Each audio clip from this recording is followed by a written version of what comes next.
Well, hi, everybody. I'm just fortunate to get the chance to introduce you to new KCU head football coach. This is Corey Fipps. And Corey, welcome to Grayson. Thank you. Excited to be here. Why don't you tell us a little bit about your background, like where you came from, where your family is, and who your family is, and that sort of thing. Yeah. Well, I grew up in Northern California, in a small farm town in far Northern California, Maxwell, California, about 500 people. So I'm familiar with living in rural America. And from there, I was a junior college football player at Cabrillo College in Santa Cruz, California. And I had the opportunity to attend Harding University in Searcy, Arkansas, a strong Christian university. And from there, I've been a coach for some time, and a husband and a father. And my wife is Jennifer Fipps, and we have three beautiful daughters: Kinsley, who is 7, Caroline, who's 3, and Emery, who's 5 months. So you're moving here to Grayson, Kentucky from Joplin, Missouri. Tell us what you were doing in Joplin. I was offense coordinator at Division II, Missouri Southern State University, and served there for 2 years. Prior to that, I was at a Mid-South Conference foe, Belhaven University, and also served as the offense coordinator at Faulkner University, and played here at Kentucky Christian. So I was really familiar with the area and the conference and what kind of place this could be. So what is it about football? Why did you pursue this as kind of your thing you're going to do with your life? Well, that's an interesting question. I think that initially it was the desire to continue to be a part of the game that I loved. But as I grew in my faith, I saw it as a ministry opportunity, and to minister to young men who were in the same situation as I was a first-time college student in my family, and football gave me that opportunity. And attending a Christian university also gave me the opportunity to hear the gospel and to answer that call. Yeah, unpack that just for a minute. Some of us will know of Harding University. It's a Christian church, non-instrumental college in Arkansas, right. But we may not know tons about it. But what took you there? And tell us just a little bit what I've already know of your story of what took place and transpired in your life while you're there. Kind of a wild story. I was a junior college football guy. I was a little older, probably slightly non-traditional student, and sat out of school for about a year and a half, saved up a bunch of money, and went down to the beach to play junior college football, and started to run out of money. And some schools were coming through recruiting me, and some larger schools, Division I schools, and they kind of looked at my eligibility situation and said, "You really need to go play Division II football."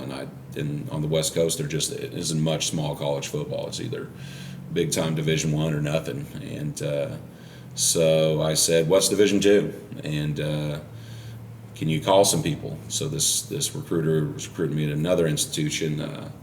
He did that, and that's back when you had answering machines. Okay, for these guys that are going to be watching this, they may not understand that, but when I got home that night, there were about 5 small schools I'd never heard of, and I went to the campus library and looked them up and found them on a map. And Harding University, was just kind of calling me, and I went out there on a recruiting trip and loved it, and thought this is completely different than anything I had ever experienced, and thought it would be an awesome opportunity to play football and get a degree.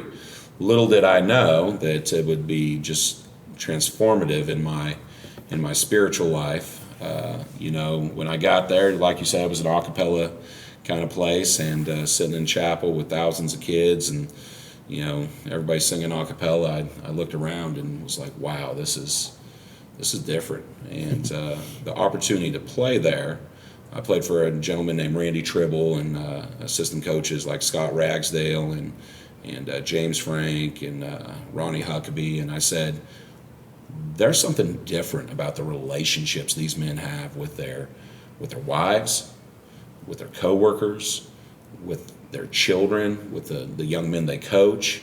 And I really just started to ask questions. And I'll be honest, initially it was kind of a culture shock. I got there, and I remember my first class being a Christian home, and I felt like everything I knew that was, spiritually sound was being questioned, and I was a little angry at first, but it caused me to to look inside and answer some questions, and reach to the Bible and some strong Christian men, and I knew what I needed to do. And I was baptized in the fall of 2001, and met my wife there, Jennifer, and met some of the best friends I've ever had. And I had a chance to go back as a graduate assistant and later as the offensive line coach, and I think that place is probably more meaningful to me than anything that I've experienced, and that's what I hope, that when gentlemen who play here for us attend this university, I hope they look back and they say, man, that place changed me. That place was awesome.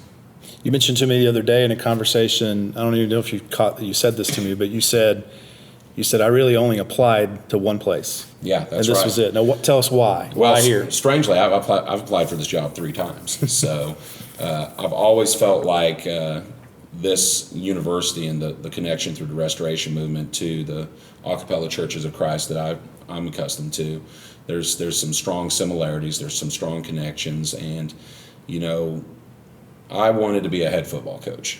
And my most recent job was at a state university, but I've always wanted to be a head football coach at a Christian university where I could be open about my faith, open about my ministry, and recruit coaches and players to fit into really the environment that changed my life.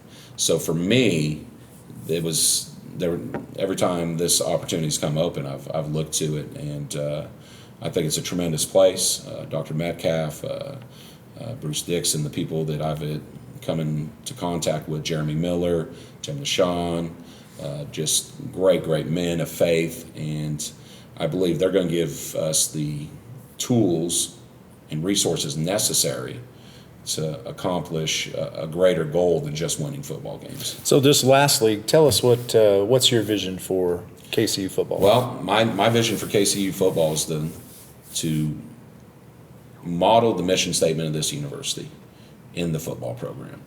There's many institutions that are Christian institutions with football programs.